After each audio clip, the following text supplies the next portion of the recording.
Assalamualaikum warahmatullahi wabarakatuh dan salam sejahtera. Saya Muhammad Afiq Zuddin Muhammad Adnan akan membuat tugasan kedua, iaitu persembahan bagi subjek BMMB 1104, iaitu Kesusasteraan dan Kebudayaan Melayu. Ini adalah ahli kumpulan saya, iaitu terdiri daripada 4 orang. Baiklah pengenalannya. Kami diberi tugas untuk membentangkan tentang kritikan sastera terhadap hasil karya sastera yang kami pilih. Kami telah memilih hasil karya Azmah Nordin, iaitu novel Pantai Kasih. Karya ini telah diterbitkan pada tahun 1994. Beliau yang dilahirkan di Kedah dan kini tinggal di Sabah. Beliau mula menceburi bidang penulisan pada tahun 1986 dan beliau meminati penulisan sajak, cerpen dan novel. Novel Pantai Kasih ini menceritakan seorang doktor, iaitu doktor bernama Dr. Raiha. Raiha seorang doktor bedah di Hospital Pantai Kasih dan dihantui oleh kenangan masa lalunya. Tema novel ini seterusnya.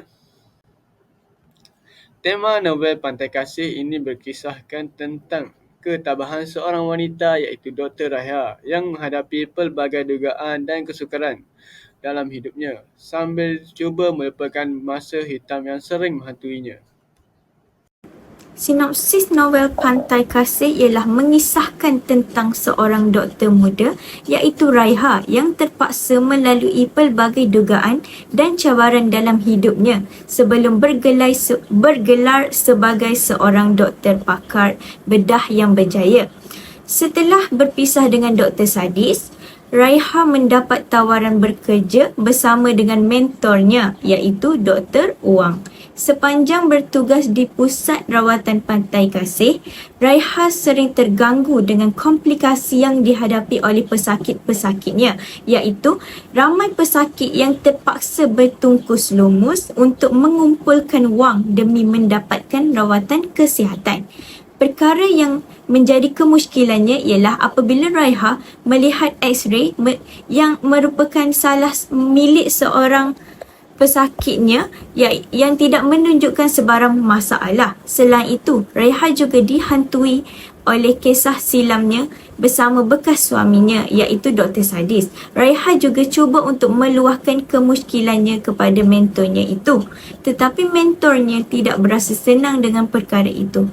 Pelbagai peristiwa aneh yang kerap berlaku termasuklah Dr. Wang yang mengalami kemalangan jalan raya yang berdekatan dengan pusat rawatan mereka.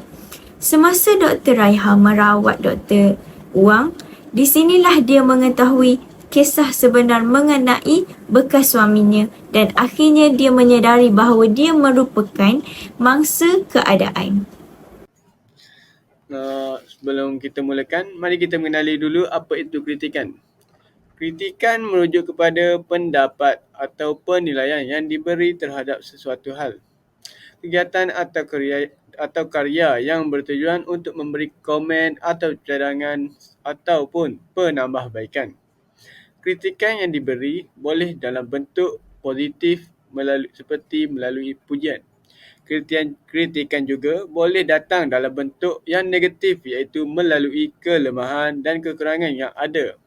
Kritikan ini boleh disampaikan secara lisan atau bertulis. Dan biasanya kritikan datangnya daripada seorang yang mempunyai kepakaran atau pengetahuan dalam bidang berkaitan.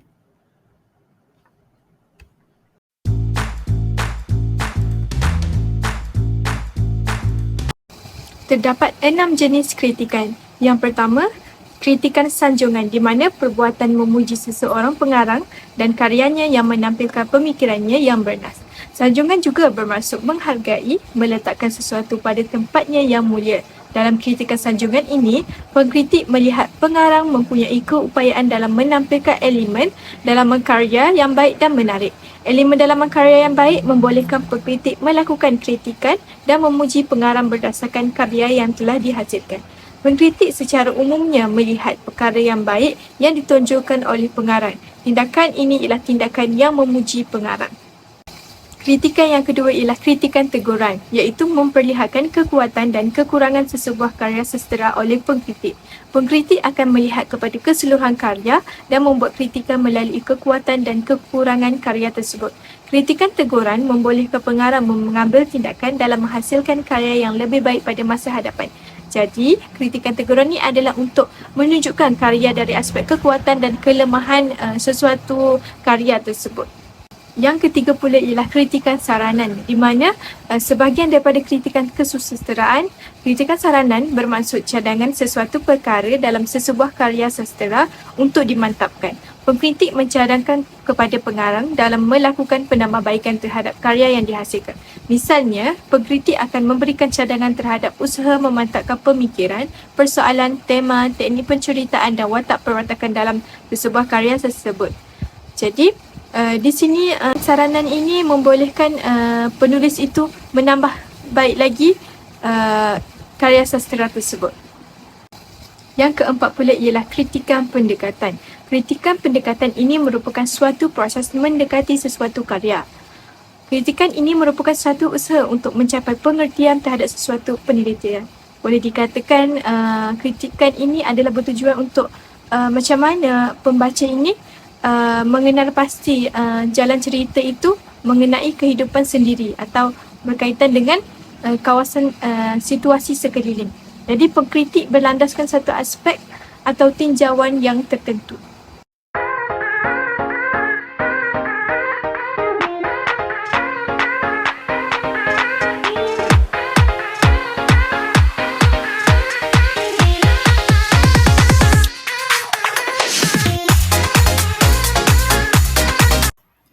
Kritikan sanjungan yang terdapat dalam novel Pantai Kasih adalah plot yang sangat menarik, bermula dari bahagian permulaan, perkembangan, konflik, klimaks dan peleraian. Setiap plot diperlihatkan dengan lancar dan menarik sehingga menjadikannya sebuah karya yang menghibur di samping menyampaikan nilai-nilai yang murni. Azman Nordin memiliki kemampuan untuk mengembangkan karakter-karakter dalam novel dengan baik, sehingga pembaca dapat terhubung dengan karakter-karakter tersebut dan merasa terlihat dalam cerita. Setiap perhubungan antara bab ke bab itu ada kesinambungan yang tersendiri. Dari sini pembaca boleh memahami dan memproses jalan cerita dengan baik. Yang kedua pula adalah nilai. Azman Nordin juga berani mengekspresikan isu yang sensitif seperti dalam novel ini. Beliau ada mengutarakan tentang konflik rumah tangga antara Dr. Raiha dan Dr. Sadis. Sikap tidak berperi kemanusiaan Dr. Sadis dapat membuka mata para pembaca untuk sentiasa berhati-hati dalam memilih pasangan hidup.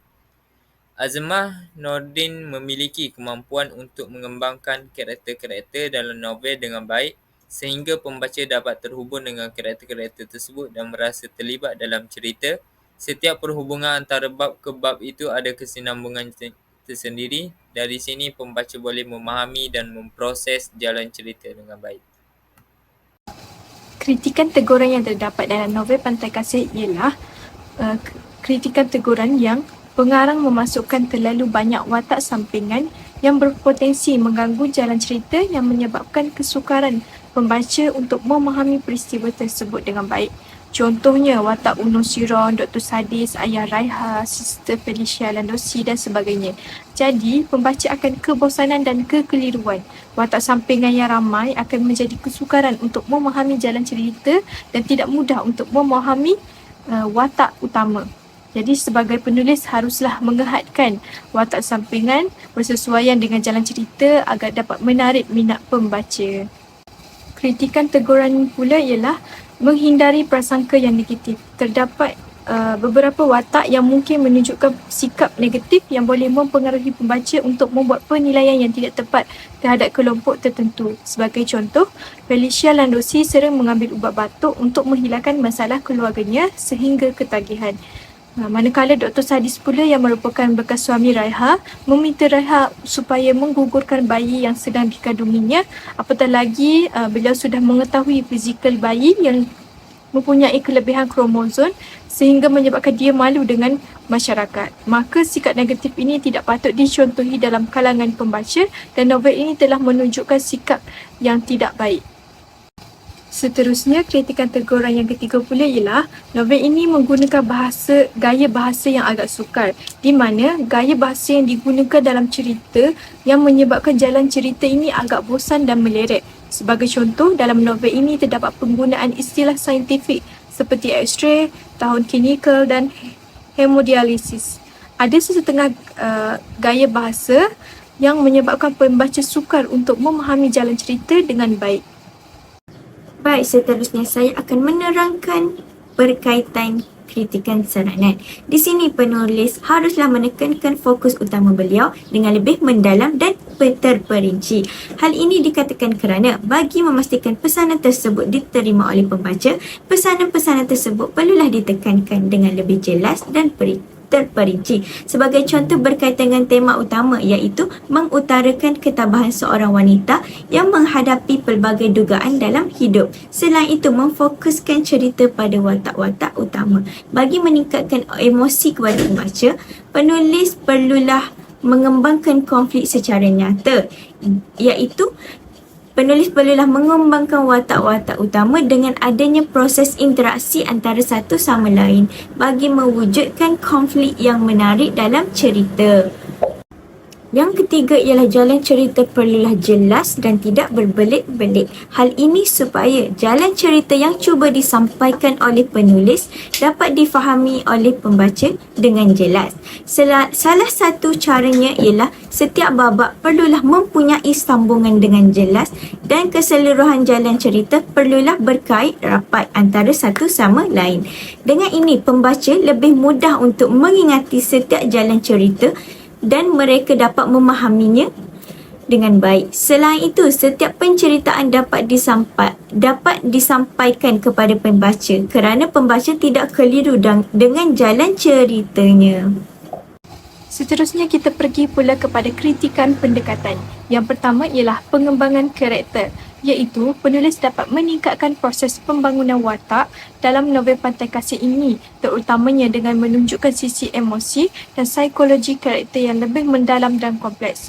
Dengan adanya aspek emosional ini, pembaca akan lebih dekat dengan cerita tersebut. Selain itu, apabila pembaca mengekspresikan emosi tersebut bersesuaian dengan keadaan atau situasi yang dialami oleh pembaca serta memberikan kesan terhadap pembaca. Ini dapat membuat cerita menjadi lebih mendalam dan membuat pembaca merasa terhubung dengan emosional dan menambahkan keaslian pada cerita tersebut. Seterusnya pendekatan iaitu pengembangan latar belakang. Dengan adanya latar belakang sosial dan budaya yang berbeza, Azmanuddin dapat memperkayakan konteks dalam novel dengan pelbagai sikap positif yang wujud.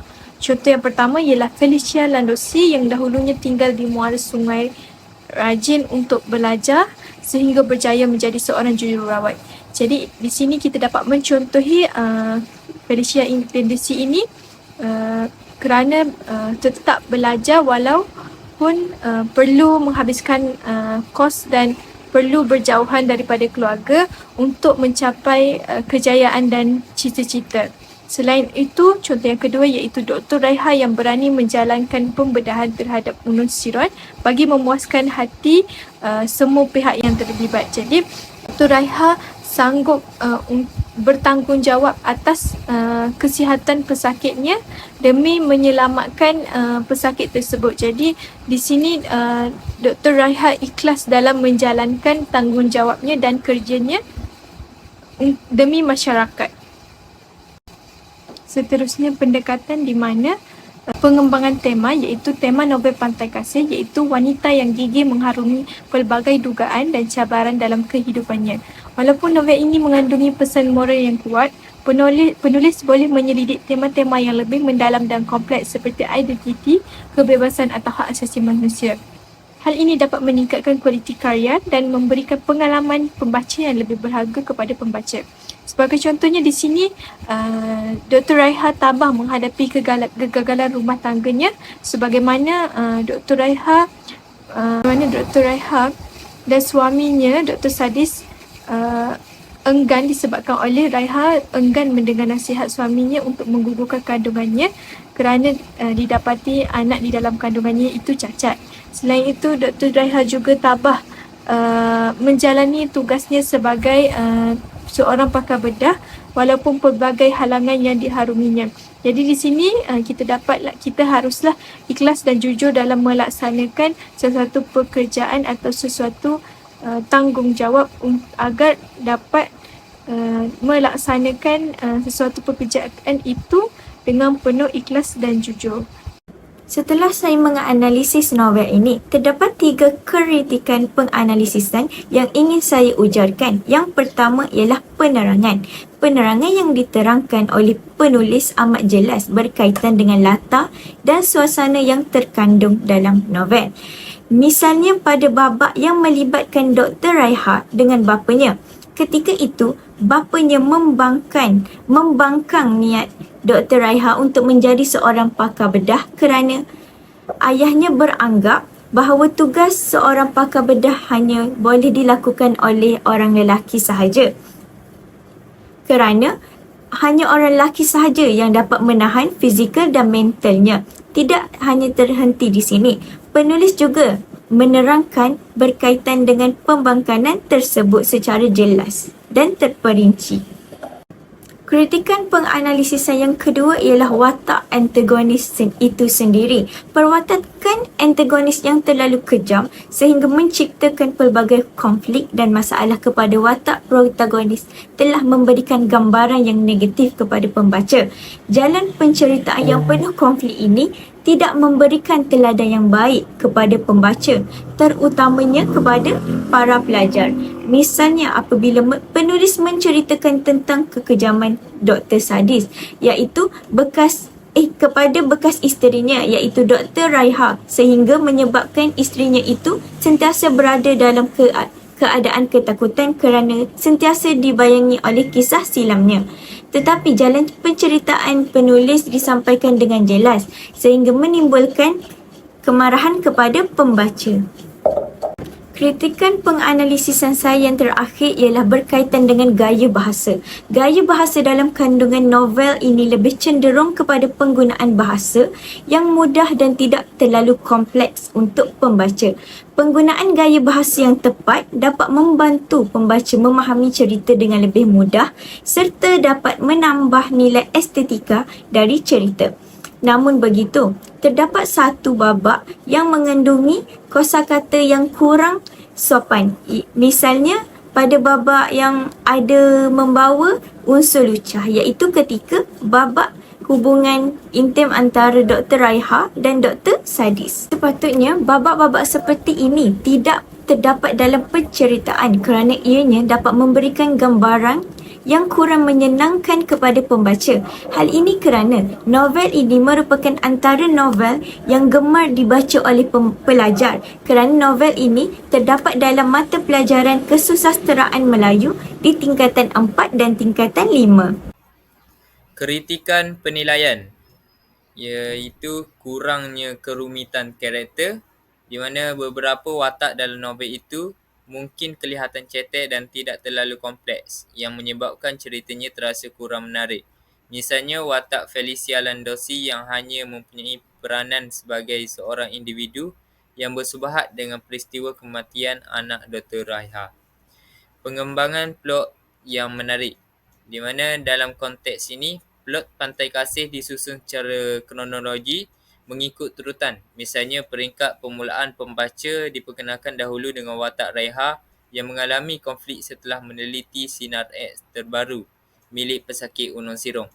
Raiha turut mengalami konflik jiwa akibat kematian anak tunggalnya.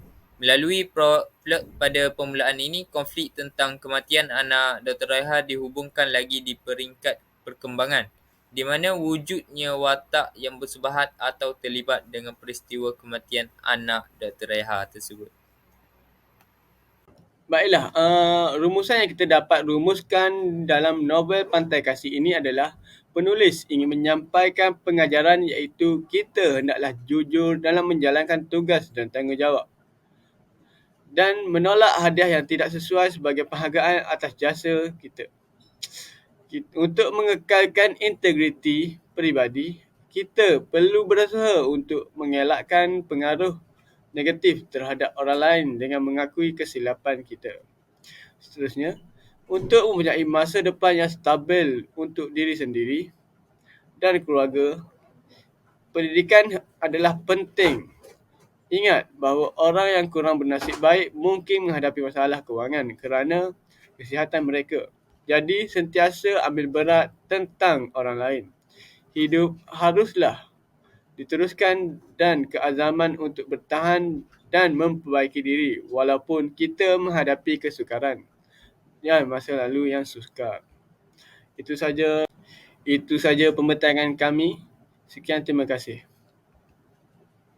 Thanks for watching.